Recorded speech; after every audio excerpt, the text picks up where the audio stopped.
Alright, welcome back, and it's time to take a look at the new BMD-4M. Now this vehicle is very interesting, although unfortunately I did not have a lot of success with it. For some reason this vehicle doesn't really like me that much, but overall it has the potential to be very fun.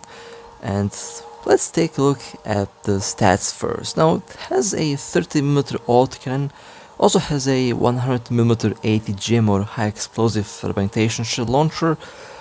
Definitely very fast, very maneuverable. I would say way too maneuverable, because this thing feels very slippery and you can very easily just turn this vehicle by accident. Now when it comes to armor, don't expect too much armor on this thing. Very lightly armored.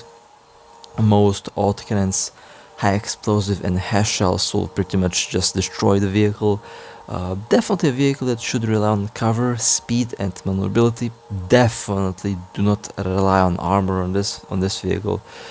When it comes to the X-ray, you can see where the autoloader is. I mean, one hit in autoloader makes the shells and missiles go boom, and the whole vehicle goes boom. So basically, any single hit is going to be more than enough in most cases to completely destroy the vehicle. If you aim at the center of the vehicle, that's where you want to aim to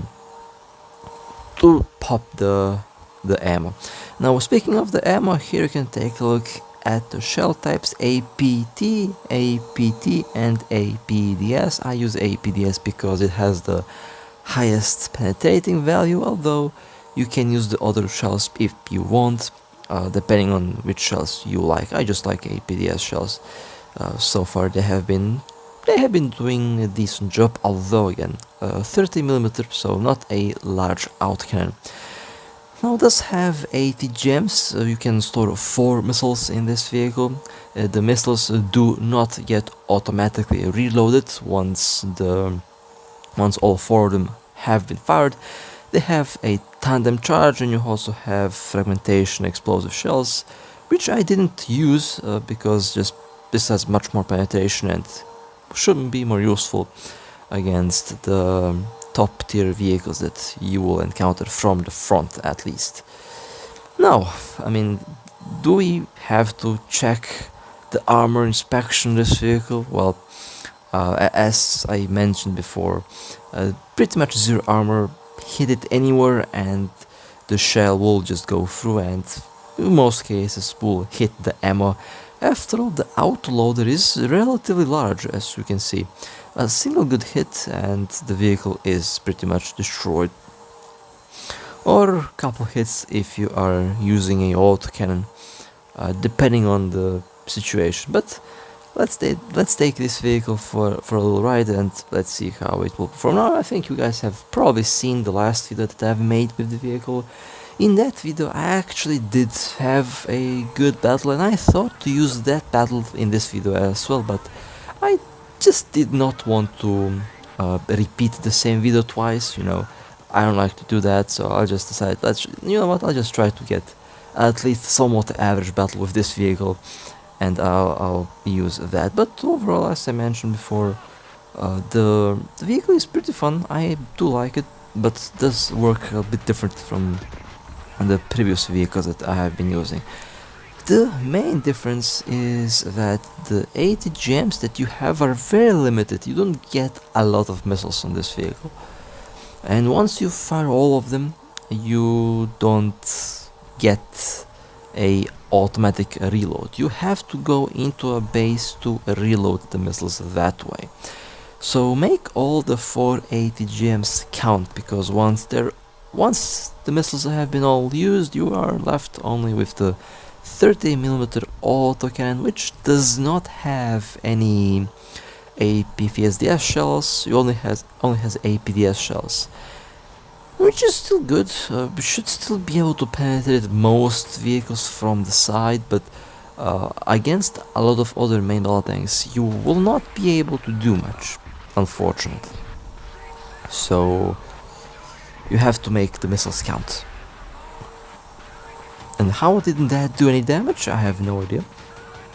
As you can see, the autocannon by itself isn't really going to be able to do a lot of damage on something like a T-72 or a T-90 or vehicles like that. From the side, maybe, from the rear, maybe, but from the front, no. With this autocannon you can't destroy and penetrate vehicles like that. You really have to rely on the ATGM in order to do that type of damage.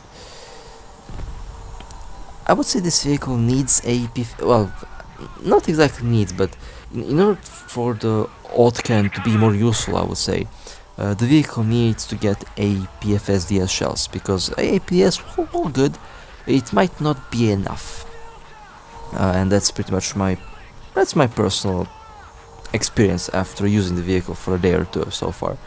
The ATGM does work really well, but unfortunately you can't automatically reload it, so that's kind of a already a drawback on this vehicle. No automatic ATGM reload. Very similar, this vehicle actually is very similar to the ZBD vehicles, ZBD series of vehicles.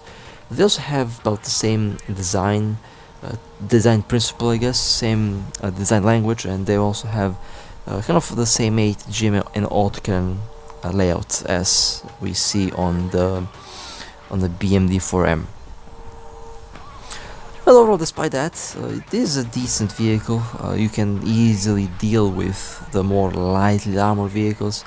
Other IFVs, ATGM carriers, and other light armored vehicles will be easy targets if you can have them in your sights. If you manage to fire first, they're easy targets for the autocannon, but the more heavily armored vehicles will definitely be more of a problem.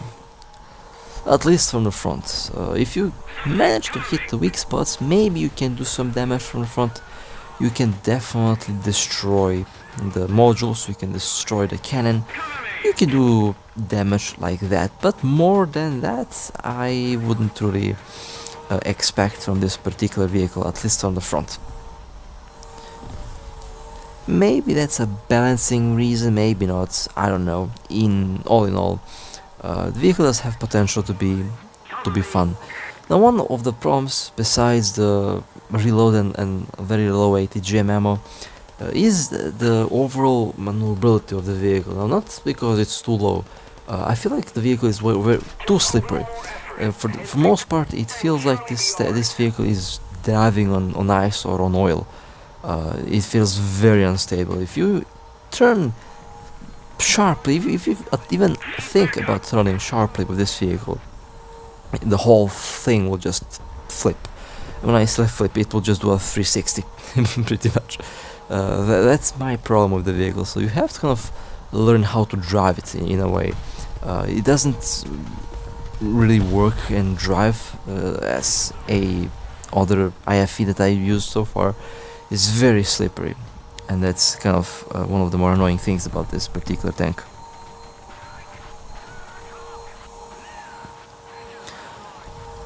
Well, overall, I mean, for the most part, I would say I'm happy with how the vehicle works.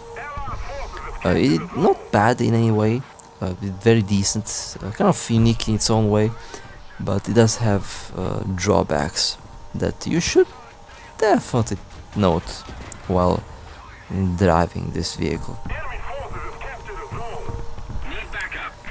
But in general, I will probably drive it a lot more often. I mean, I do have a lot of vehicles that I should be driving, and I do have a lot of vehicles that I should do gameplay compilations of. I will probably have to revisit one platoon that I made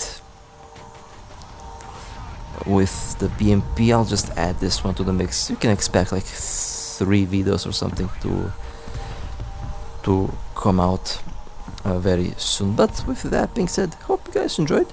If you would like to support me, feel free to like and subscribe. And with that being said, stay safe, and as always, I'll see you next time.